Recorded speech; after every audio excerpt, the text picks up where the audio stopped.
ما هو ما تبقاش برضو حياتك مع صاحبتك اللي هو يلا ننزل، يلا نقعد مع الشلة الفلانية، يلا نشوف هنصاحب مين ولا نقعد مع شلة مين، وانت تقعد على قهوة مع صحابك تاكلوا وتناموا تقعد على الموبايل. بعدين ايه الحياة المملة دي، انا عندي اكتئاب، انا مش حاسس بنفسي، انا بعمل ايه في الدنيا، انا موري شغلة ولا مشغلة، انا ما عنديش ثقة بنفسي. هنهزر على بعض ولا هنهزر مع بعض بجد؟ يعني بتتكلموا بجد؟ ازاي يعني؟ والله العظيم زمان الواحد كان يقول الحمد لله على نعمة العقل.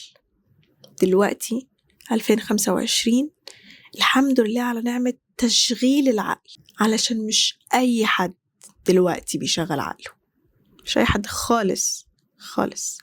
واللي اتضايق وشخصنها مش ممكن تتضايق في حالك يتعدل تغيير أي حاجة. حاسة ان انا عايزة اتكلم كده والجو ضلمة شوية وهادي كده كده. انتوا ملكمش دعوة بالسيت اب، عليكم ان انتوا تسمعوني بس، حتى لو هتسمعوا من غير ما تتفرجوا على الفيديو عادي، ده هو هدفي ان انتوا تسمعوني بس.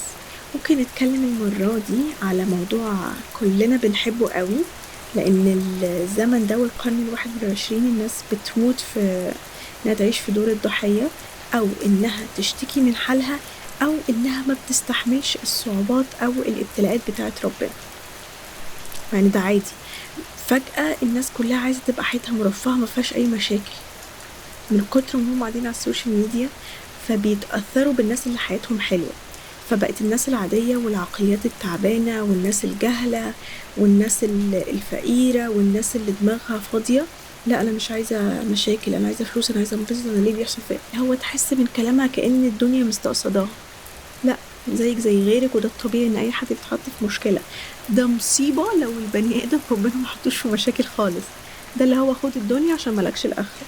فاللي هو يعني بالنسبة لي كده الفيديو خلص اصلا، او زبدة الموضوع انتهت. ازاي مش هتتحطي في مشاكل خالص؟ بالعكس، ده لو مفيش مشاكل مش هتشغلي ده، فشوية شوية يجيلك اكتئاب. يعني بيل جيتس من كتر ما وصل لثروة فارهة كان عنده اكتئاب، اللي هو مش عارف يعمل ايه في حياته، من كتر ما الدنيا يسر قوي بالنسبة له وواسطة وعارف وعنده سلطة ونفوذ ومال. اللي هو مش كده يعني، بالعكس المشاكل دي هي السبايسز بتاعت الحياة، عشان لما تكبري بنفسك مش في العمر، تكبري بنفسك كقيمة. أنا حصل لي 1 2 3 ومريت ب1 2 3. بالعكس، ده انتي حتى لما ساعات بتشتكي كده وتقولي قدام الناس ده أنا حصل فيا 1 2 3، والله اللي هو إيه، أنا على فكرة مريت بكل ده، اللي هو بشكل غير مباشر انتي بتوصلي لهم إن انتي قوية وحصل فيكي 1 2 3. لكن في الآخر ده أنا الدنيا عملت فيا وسوت فيا، اللي هو كفاية بقى. لأ بجد، يا ربي مش بقدر على الناس دي خالص، ولا عايزة أضرب بيهم. يعني انتوا خلاص فاهمين، مش شرط أشرح. أوكي، فدلوقتي أنا بكلم الناس اللي هي عقليتها مميزة. أنا بؤمن أي حد بيقدر يكمل لي فيديو ده عقليته مميزة، أو بيطمح لنفسه إنه يكون الأفضل، مش عايز يعيش زي أي حد. أوكي، لأن أنا محتوي أنا نفسي ما بقدرش أكمله، فأنتوا لو بتقدروا تكملوا انتوا هايلين. تعالوا نتكلم كده بالبلدي من الآخر خالص. تحبي تتجوزي راجل بنى نفسه بنفسه وغني، ولا راجل ما بناش نفسه بنفسه كده كده مولوده بقه فيه معلقة دهب فما مرش بمشاكل أو صعوبات في الحياة، متدلع ومتغنج من الآخر؟ الاتنين أغنياء والاتنين هيعيشوكي مرتاحة والاتنين بتحبيهم، let's say مفيش حاجة اسمها كده بس لنقول، هتختاري اللي اشتغل على نفسه وبنى نفسه بنفسه، ولا اللي مولود في عيلة غنية وبقه معلقة دهب؟ انتي جاوبي، انا ماليش دعوة. طيب انت هتحب ان انت مثلا تشتغل او تعرف حد او تناسب حد او ايا كان، نفس الكلام، بنى نفسه بنفسه، او تاخد نصيحة من حد بنى نفسه بنفسه، ولا بقه على ذهب؟ اكيد اللي بنى نفسه بنفسه. وعلى فكرة برضو اللي بقه على ذهب ده ممكن تاخد في نصيحته عادي، هو كده كده وسط الكوميونتي ده. بس مين الأصح، أو مين اللي هتحس إن هو ينفعك قوي وتاخد تدي معاه، لأن أنت برضو لسه بتبدأ بنفسك، فمين اللي حاسه هيفيدك أكتر، ومين اللي أنت have so much respect for him أكتر، إن أنت هتديله احترام أكتر. ده واحد ما اشتكاش زيك من الدنيا أو من الابتلاءات بتاعت الحياة. فالواحد لما يبقى باني نفسه بنفسه ومر بحاجات كتيرة قوي انتي نفسك بتحترميه. يعني لما بنت تعرف انها واحد مرت بواحد اتنين تلاتة، قد ايه انتي قوية، قد ايه انتي مرتي بكل ده وانا شايفاكي قدامي. ويا سلام بقى لو انتي شفتيها في المراحل النهائية اللي هو ايه، خلاص هي بنت نفسها بنفسها وتعرفي بقى قصتها من الأول كانت عاملة ازاي، بتحترميها صح ولا لأ؟ اشمعنى انتي مش عايزة تمري بالحاجات دي كلها وعايزة تطلعي فوق مرة واحدة؟ ممكن تطلعي فكرة فوق مرة واحدة بس مش بمجهودك. يعني مثلا اتجوزتي وطلعتي فوق، مثلا هو رتبته عالية ولا هو غني فوفر لك من الحياة متاعها، اوكي، بس مش ثقتك بنفسك مش هتبقى زي اللي بنت نفسها، بغض النظر بقى اتجوزت حد غني او لا. يعني كده كده هي لوحدها حتى من غير ما تتجوزوا، هي حد، هي بني آدم، هي ليها حياة، ليها ناس عارفاها، ليها كوميونيتي محترم، ليها حاجات كتيرة قوي، حاجات كتيرة قوي. انت اكيد فهماني من غير ما اشرح. فانت دي احترمتيها ليه؟ نظرا لما هي مرت بيه قبل كده. طب انت دلوقتي في المراحل اللي زيها بالظبط، في نفس المشاكل والامتحانات والابتلاءات، المفروض لما تطلعي منها انا مش زي الاول، اوكي، نظرتك الحياة بتختلف. فانتي مش عايزة اصلا تمري بالمرحلة دي. طب انتي عايزة الناس تحترمك ويبقى عندك ثقة بنفسك ازاي؟ يعني من اكتر الفيديوهات اللي بشوف ليها فيوز على الانترنت لما حد يكون محتوى تنمية ذاتية، فيديوهات الثقة بالنفس. ومع ذلك انتوا لسه عندكم مشكلة في النقطة دي. طيب انا مش فاهمة ليه بتفضلوا تعيدوا في حاجة عايزين تجيبوا نتيجة امتى او تعملوا بالنصايح اللي بتسمعوا في الفيديوهات دي عامة في الهوا. ده مؤشر باين ان انت بتسمع وخلاص، مش بتعمل بالحاجة دي. فلو انت تفضل محلك سر كتير قوي، مش الفيديوهات انك تسمع بس مش بتعمل حاجة على فكرة. بس عشان اجيب لكم من الاخر، يعني فاكرة انك تتفرجي على فيديوهات بقالك سنين في نفس المشكلة اللي عندك، مثلا الثقة بالنفس، وفي نفس الوقت كارهة الابتلاءات وعمالة تشتكي وعمالة تعيشي دور الضحية وعايزة تطلعي فوق مرة واحدة من غير ما تمري بالحاجات دي كلها، ده دلع. خلينا نعلى شوية بالرتم. خلينا نقول مثلا انتي دخلتي المول والموضة السنة دي عجباكي وعينك جت على كذا حاجة عجباكي قوي. لقيتي مثلا شنطة ب2500، جزمة ب1600، الميك اب مثلا الايتم الواحدة ب800 جنيه 600 جنيه، مثلا ليبستيك ولا ليب لاينر. لو جبتي كل حاجة نفسك فيها هتخشي مثلا في حسبة 10,000 جنيه. هتبقي مثلا ثابت عليكي نفسك، مش عارفة تشتري كل ده، او كسر خاطرك، اتحركتي قدام نفسك، الحاجات دي كلها اللي هو بينك وبين نفسك. يعني هنا ده تألمتي او حسيتي بحاجة وحشة، صح؟ اتوجعتي، اتضايقتي. ده تاخدوه ازاي بقى يا حلوين؟ تاخدوها كده مني؟ ده كده معناه ايه؟ طالما جالك احساس كده يبقى في حاجة غلط، احنا المفروض نشتغل عليها، اوكي؟ مش نقعد جنب الحيطة ونعيط ونروح الشغل بتاعنا اللي هو بيقبضنا 6000 ولا 5000 في الشهر ونكتفي بيه، اللي هو ده رزقنا. لا، هو مين اللي قال؟ انتي اللي قلتي. طب خلاص، ده عشان انتي قلتي ده رزقك فهو هيفضل كده، فمش هيتغير حضرتك. فبالتالي جالك الاحساس بالوجع ده معناه ان في حاجة عايزة تتغير، مش حاجة نقعد ونشتكي عليها. فاهمين قصدي؟ انتوا كنتوا بتفكروا ازاي والمفروض تفكروا ازاي لو فعلا عايزين تطلعوا بنفسكم من هنا لفوق. you know what I mean؟ يعني مثلا الناس بصناع المحتوى دول، ايوه احنا، لما مثلا تاخد لها في الفيديو اللي انتي بتعمليه في شهر، اوكي، يعني مثلا تاخد لها في الفيديو 6000 جنيه، اللي ما كانش 10,000 جنيه كل واحدة او حسب بالفولورز اللي عندها، اللي انتي بتعمليه في شهر. ايه رأيك في الموضوع ده؟ ومحتواها تافه، صح؟ بس بيدخلها فلوس ومخليها مبسوطة اكتر منك. هتقولي لا انا مش عايزة ما تعمليش محتوى تافه. يا سلام، هو يا اقصى اليمين يا اقصى الشمال، عشان تعرفي بس طريقة تفكيرك عاملة ازاي. انت مش عايزة تشتغلي، ما تعملي محتوى لو انت شايفة ان الموضوع ده كويس، وما تعمليش محتوى التافه بتاعها. وريني انت المحتوى بتاعك عامل ازاي لو انت عايزة ترفعي مصدر دخلك. تاني حاجة، حسيني اللغة بتاعتك عشان تشتغلي بيها في مراتب او مراكز او اماكن تدي مرتبات اعلى، زي مثلا الكول سنتر 18,000 جنيه لو انتي فلوينت في الانجليش، you know؟ مش 6000 جنيه بس برضو في الشهر.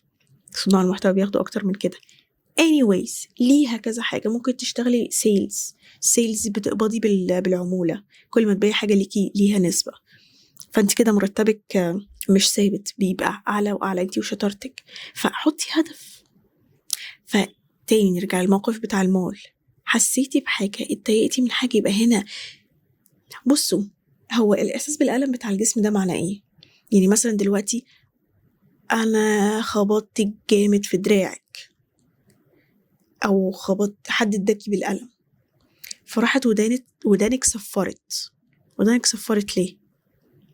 علشان ادت إشارة للمخ إن في مصدر ألم هنا، أو في حاجة هنا محتاجة تتعالج. تخيلوا لو احنا اتخلقنا من غير مصدر ألم، هيفضل الموضوع يتفاقم، الجرح أو النزيف الداخلي أو أو التمزق أو أيا كان، أوكي، الخلل اللي حصل في العضو، من غير ما انتي تعرفي فين الحاجة اللي اتعورت بالظبط. فهو هنا المخ بيدي إشارة أو إحساس بالألم عشان تعرفي أو تحددي اتجاه الألم. فأنتي لما تتحطي في موقف وتتضايقي منه، ده معناه إن أنا أقعد أعيط؟ فرغي، خلصنا عياط، نحل بقى المشكلة. ما هو بعد ما بتحسي بالألم وبعدين مش بنروح للدكتور عشان نتعالج، نتخلص من الألم، انتي نفس الكلام، حصلت حاجة نفسية أو مشكلة أو موقف ما عجبكيش رد فعلك، أو الناس كانت شايفاكي ازاي، نتصرف. معرفتش تشتري الحاجة اللي انت عايزاها عشان المرتب، نتصرف. هو مفيش دماغ نفكر بيها؟ هي الشكوى دي انتوا استبدلتوها بان احنا بدل ما نفكر ونلاقي حل، انتوا استبدلتوها بالشكوى من الآخر. فما تبدليش عمرك حل المشكلة وانك تشغلي دماغك اللي ربنا ميزك بيها عن سائر الكائنات الأخرى. اوكي، انت عارفة ايه هي الكائنات الأخرى، وتروحي تشتكي أو تعيطي، هتبقي زي 99% من الناس. أنا ما بحبش 99% من الناس دول على فكرة، أنا ليا بال1%. عايز تبقي 1%؟ أتمنى تبقي من 1%، مش بتتفرجي على كل ده الجزء ده من الفيديو أونطة يعني. والله الناس دلوقتي ورا قوي، وصعبة قوي، وسطحية قوي، وشكاء بكاء قوي. والزمن ده بيبين لك فعلا مين الشخص الكويس من الشخص اللي بتاع مصلحته، من الشخص اللي بيمشي ورا متاع الدنيا بس، من الشخص الذكي، من الشخص الناصح، من الشخص التقي. كل الحاجات دي على فكرة باينة. ونيجي في الآخر برضو والله الناس بتعمل حاجات غريبة قوي، مش عايزة أقول حاجات غبية يعني مع احترامي، بس هو جماعة الموضوع باين من أوله. انتوا ازاي مكملين مثلا؟ انتوا ازاي بتعملوا كده في حياتكم؟ انت ازاي مكملة معاه؟ انت ازاي مكمل معاها؟ انت ازاي مش واخدة بالك ان هو بيستغلك؟ انت ازاي مش واخدة بالك اللي انت بتعمليه ده غلط وفاهمة ان هو صح؟ انت ازاي بتقول حاجة زي كده وفاكر انها عادي؟ انت بتشجع على الغلط. زي كده في لقاء صحفي الفيلم ما، يقول احنا كنا بنتكسف نقول كذا، دلوقتي لازم نبقى مرتبطين، لازم نعيش لازم نبقى مرتبطين بالتطور اللي بيحصل في الدنيا. يعني هو لو غلط برضه نعمل الغلط، يعني لو الدنيا تتحول للغلط نقوم نكتر من الغلط ده. هو احنا من قبل ما نكون مسلمين مش في مبادئ وأخلاق وعادات وتقاليد؟ فلو فاهمين أصلا ناس زي كده معاها فلوس المفروض ومتعلمة وفي مكانة كبيرة في الدنيا، بس شايفين بيقولوا كلام عامل ازاي؟ مش بالفلوس ولا بالمكانة خلاص. فكل واحد يخلي باله على نفسه، كل واحد يشغل عقله، كل واحد يقعد مع ربنا، مش يقعد مع صحابه على القهوة، ولا تقعد مع صاحبتها اللي دماغها مشغولة بالصحوبية والخروجات والكلام الفاضي ده. يعني هما لو انتوا بتضيعوا شبابكم بجد في الفترة دي في الكلام ده، امال تكبروا بجد شكل حياتكم هيبقى عامل ازاي؟ دي مصيبة. او مش مصيبة يعني، انا مالي، كل واحد حر، الحمد لله ان كل واحد بجد مسؤول عن نفسه. بس لو حال الدنيا هيبقى عامل ازاي؟ انا نفسي انقل سويسرا بجد، اقعد في الارياف، بجد انا تعبت.